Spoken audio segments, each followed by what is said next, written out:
George Kilpatrick Inspiration for the Nation, celebrating people we feel good about. We continue. This is the final installment, the seventh day of Kwanzaa. We celebrate Imani. And of course, the principle of Imani says to believe with all our hearts in our people, our parents, our teachers, our leaders, and the righteousness and victory of our struggle. Imani means faith. And we're pleased to be joined by Angela Douglas.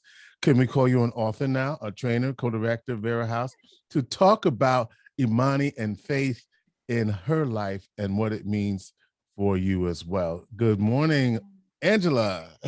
Good morning. Good morning. That actually now is, George, all 18 of us are best-selling authors.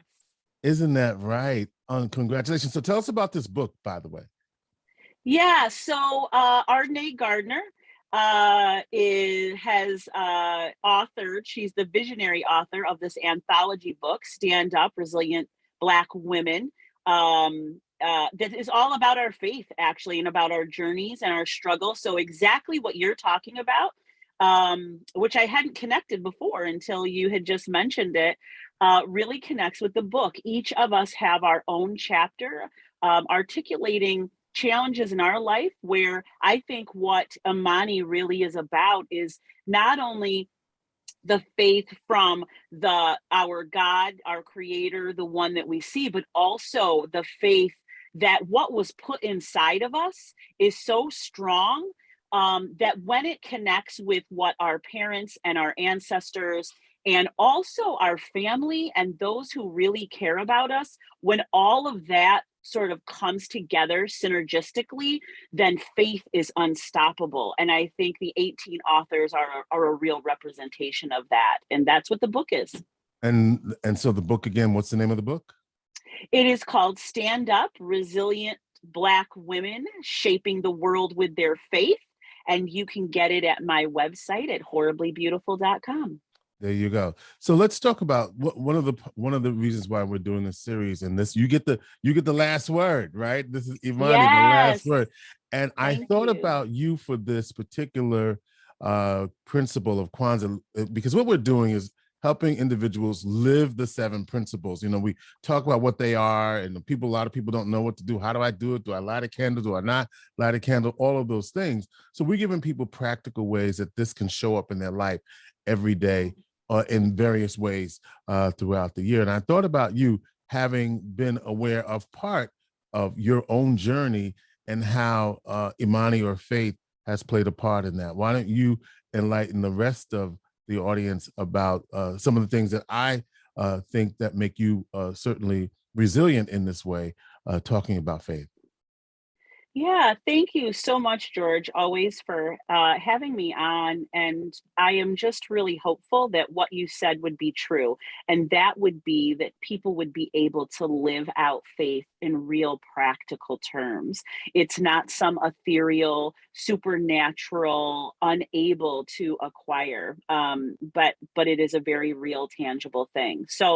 So in 2017, I was diagnosed with stage 4 metastatic breast cancer. I did that journey. It was quite a difficult one, but at the same time, that was where my faith really was cemented. In fact, the thing that I said was, if all of the things I've read, all of the things that I have heard about faith, if they're all true at this moment in my life, then it must, just what you said, become practical. Is there a way I can live out my faith in my God, my faith in what I have been taught, my faith in understanding that really collective is ever greater than even an individualistic way of living, which is really what we're talking about. And so within a year, all of the cancer was gone. And then because it was stage 4, they had put me on some maintenance chemotherapy. But in December of 2020, it came back in 2 scans that the stage 4 breast cancer had returned, and it had returned to my lung. And that was just one of the locations. And so I think, like anyone, practically, I was pretty devastated. I was like, how can this be? I really do have like a deep, staunch faith. I believe that I am healed. I believe that I am well. I believe that my family and my friends collectively care. I care for them. How could this really happen to me? And so, I think all of us have to be there for a minute, right? I think this is where false faith comes in, George. And I don't know if you mind me talking about it, but false faith is trying to ignore or deny what the reality is. You can't really have faith if you're not recognizing, right, the struggle and the challenge that is there. And so you get this false faith when people are like, no, I'm not really sick, or no, that's not really happening, or I'm just going to ignore it or not speak about it and it's going to be okay. Then that's not really faith. Your faith can't be activated. Your faith really can't be activated unless you acknowledge the struggle. And so I allowed myself time to just sit in all of the questions that always come up with cancer. How long do I have? What do I want my life to be? Mm. Am I living it in the way that I have said I wanted to live it from the first time? And then how do I want to live this out?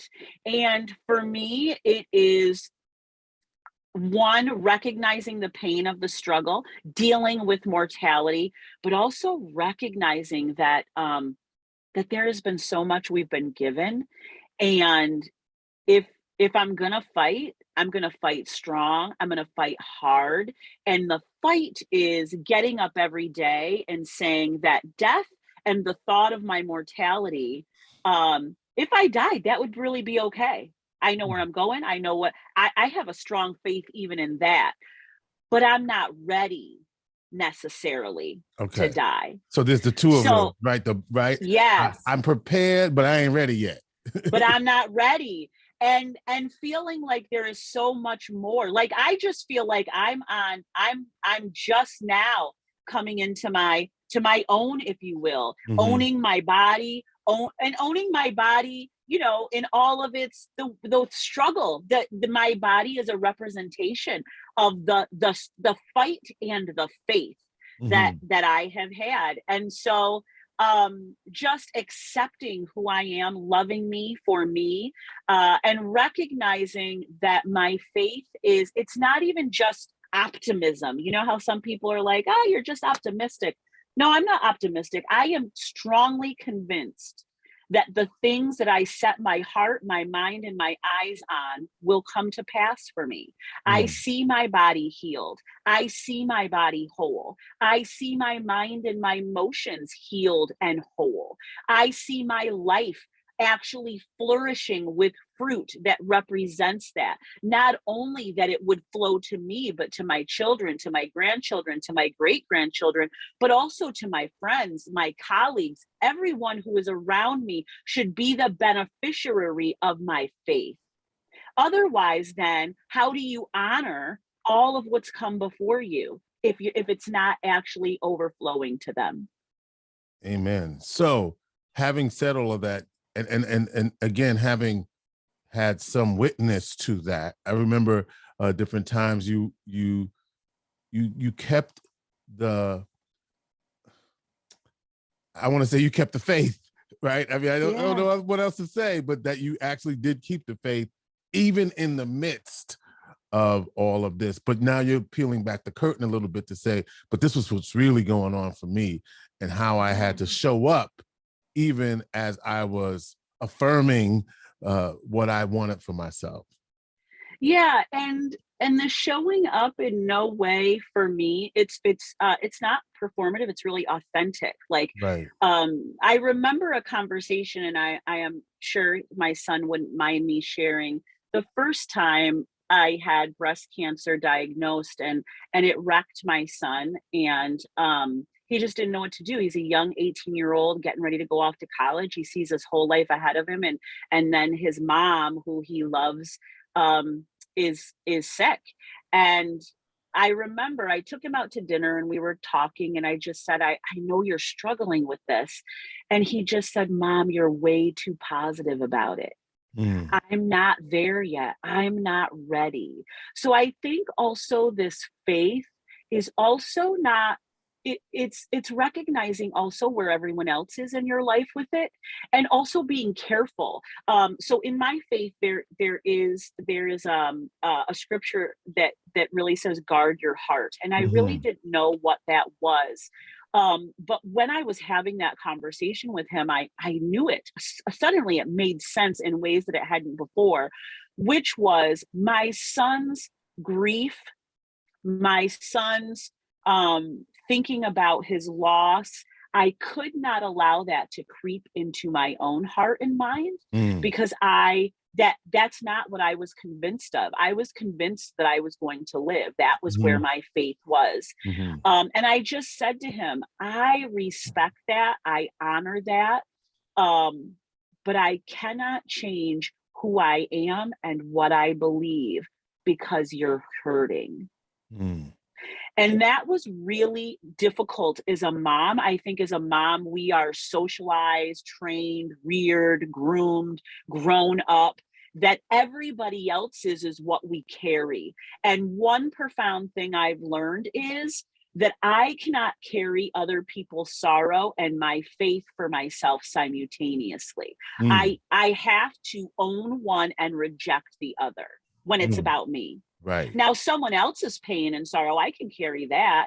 Um, but if it's about me and related to me, I can't, I don't have enough capacity to hold both. So I had to choose his story, his thinking, where he was emotionally, or really what I believed, rooted, grounded in about my own journey, my own life.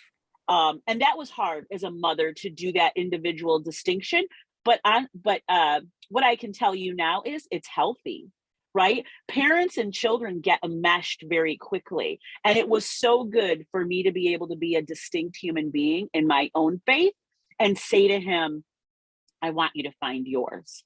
Mm. I want you to find yours in this journey with me. And we talk about it now, and he is really, he's come a long way. So that this time around in 2020, I was concerned. I'm like, wow, I don't know how this will be. And he absolutely has grown in his own faith and thinking, and is he's a much more mature man.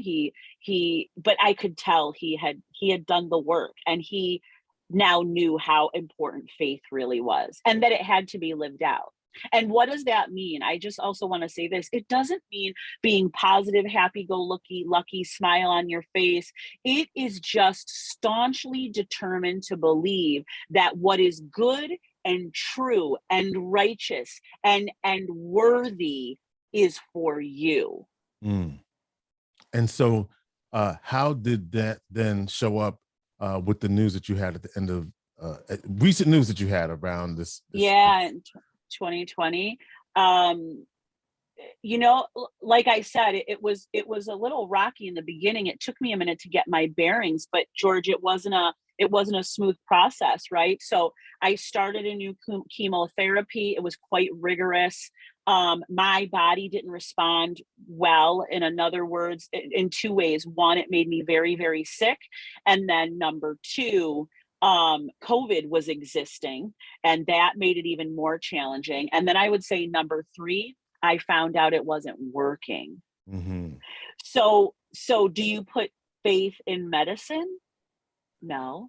I have faith that it's going to do what it says it's supposed to do, but it doesn't mean that it always will. And so that then can become a crisis of faith.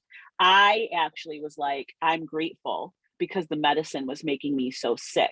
So I was like, then there's another option. There's got to be another option. There's got to be another way. And so I actually was relieved to be taken off that medicine. Now, what I didn't know was whether the new medicine was going to work or not. Right, And right. the new medicine required a totally different journey. This is chemotherapy 3 out of 4 weeks of the month, every single week. Two different major medicines. Even the financing of that, people don't think about, right? So it's cancer, and then you've got medical bills, and then you have the physical journey, you have a spiritual journey. And so what then does that mean? And it meant I needed my community. It meant I needed my whole community. I needed my community at work. I needed my community at home. I needed my children, in ways, my extended family, my friends. I needed prayer. There were just faith.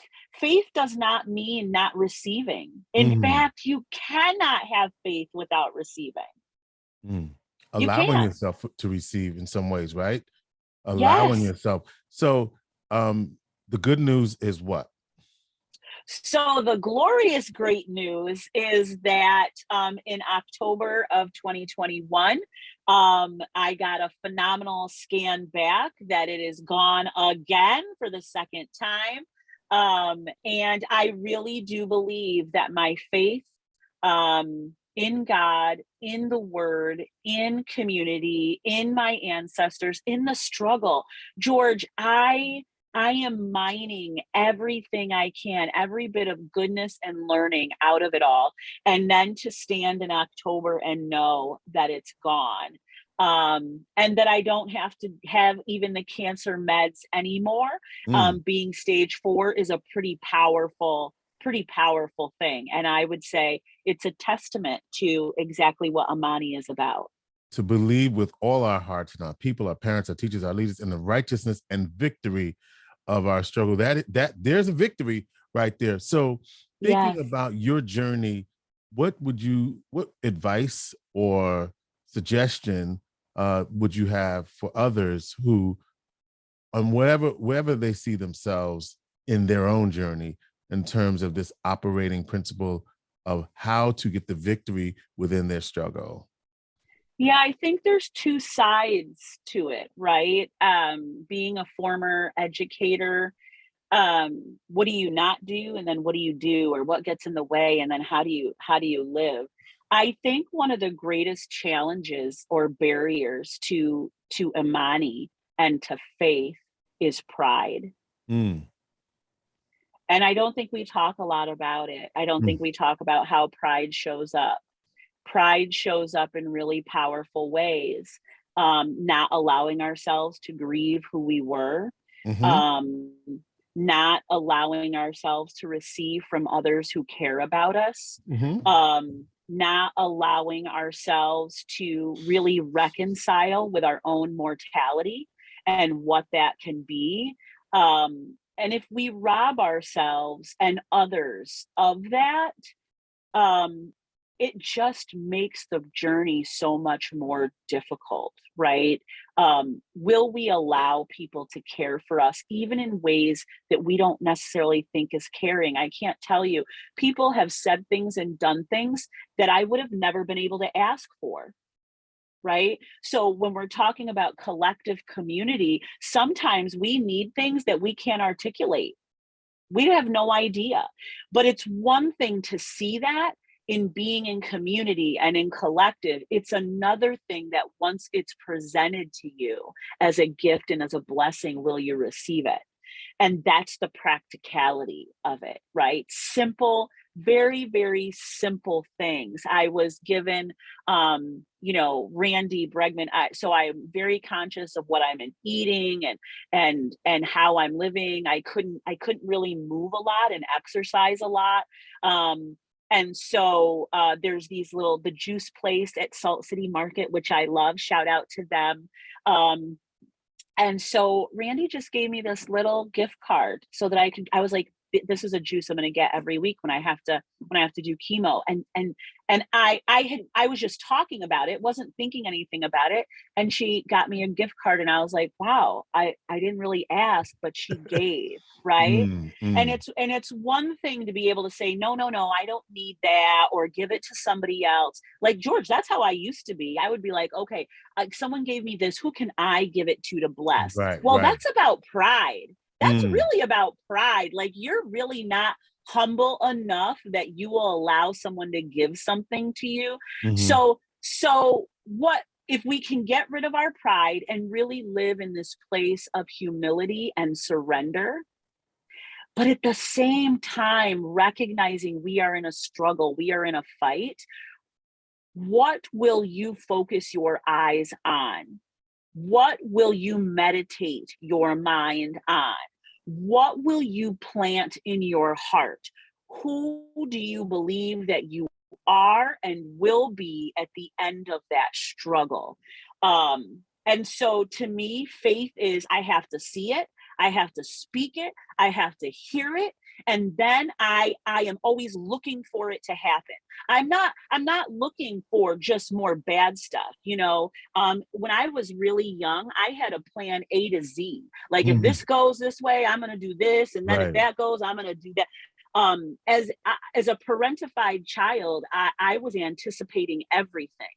But I also realized then that I was operating in the sin of self-reliance. I was depending on me. Depending on me wasn't faith. Understood. Because I can't do it as an individual. Can't do it alone. Can't do it I alone. can't make it happen. Can't do it alone. So I don't know if that fully answers your question, but if we can get rid of pride, we can be humble and surrender, but then also be really almost staunch and relentless. And you know me, George, I'm pretty relentless when it comes to my faith stuff. Like, I'm like, yeah, I believe that is like that is the way it will be. We will do this. We will work it out. Where there's a will, there's a way. Where there is understanding of who provides and how it's provided. Again, I think just, and also being sad when you're sad, grieving when you grieve, being angry. I was angry for a little bit, right? Like, how could this be happening to me again? Like, this is just not fair. All the things I've been through. And then when I did my little pity party and was done, I was like, that's done. I'm not picking it up again. Right. But you allowed yourself the space to do that. Yeah. Absolutely. That's healthy. It is. All right. Angela Douglas, Imani. Thank you, George. Faith, Living the 7 Principles. Don't forget to pick up the book at horriblybeautiful.com. The name of the book once again? Stand Up, Resilient Black Women Shaping the World with Their Faith. Thank you for sharing your faith journey with us here on Inspiration for the Nation. The final day, Imani, Faith, the 7 Principles of Kwanzaa, Inspiration for the Nation. Thank you, Angela. Thank you, George.